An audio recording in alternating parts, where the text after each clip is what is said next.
ഒരു world record നിങ്ങൾക്ക് ഒഫീഷ്യലായി approval ചെയ്ത് കഴിഞ്ഞാൽ പിന്നെ ഉടനെ നിങ്ങൾ ചെയ്യേണ്ടത് ഇവന്റിന്റെ സ്ഥലവും ഡേറ്റും ഒക്കെ ഫിക്സ് ചെയ്ത് കഴിഞ്ഞാൽ പിന്നെ നിങ്ങൾക്ക് ഒരു പ്രസ് മീറ്റ് എന്ത് ചെയ്യാം, അറേഞ്ച് ചെയ്യാം.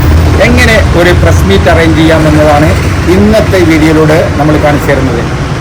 കേരളത്തിലെ 14 ജില്ലകളിലും പ്രസ് ക്ലബ്ബുകളുണ്ട്. ഇത് കോഴിക്കോട് ജില്ലയിലെ പ്രസ് ക്ലബ്ബിൽ നിന്നാണ് ഞാൻ സംസാരിക്കുന്നത്. പ്രസ് ക്ലബ്ബ് ഒന്ന് കാണാം.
കഴിയണം.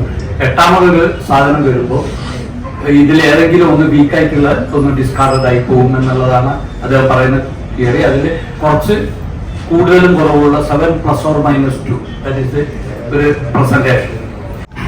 പ്രിയപ്പെട്ട നല്ലവരായ കോഴിക്കോട്ടെ മാധ്യമപ്രവർത്തകരെ, ഷാരോൺ എസ് ദ്വീപ് മെമ്മറിയിലെ ഒരു ഭീകരം തന്നെയാണ്. കാരണം UK ബേസ്ഡ് ആയിട്ടുള്ള ടൈം വേൾഡ് റെക്കോർഡ് അതിൻ്റെ UAE ഇന്ത്യ ബ്രാൻഡ് അംബാസിഡറാണ് ഞാൻ. എൻ്റെ പേര് എം ദിലീപ്. ദുബായിൽ ആർട്ട് ഗാലറി ബിസിനസ്സാണ്.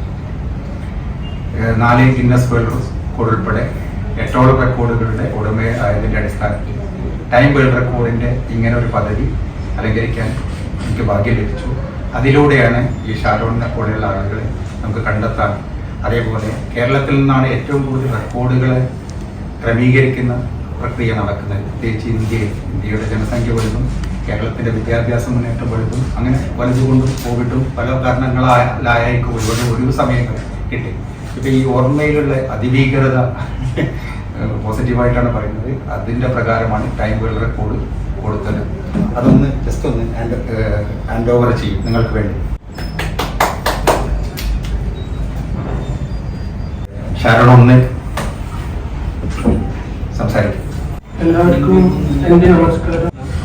ഞാൻ മലപ്പുറം MCT കോളേജിലെ ഒരു LLB വിദ്യാർത്ഥിയാണ്. എനിക്ക് ഈ കിട്ടിയ നേട്ടം പ്രത്യേകിച്ച് 2020 നടന്ന US പ്രസിഡൻഷ്യൽ തെരഞ്ഞെടുപ്പ് അതുമായി ബന്ധപ്പെട്ടാണ്. ആ സമയത്താണ് എനിക്ക് ഈ കൗതുകം തോന്നിയത്.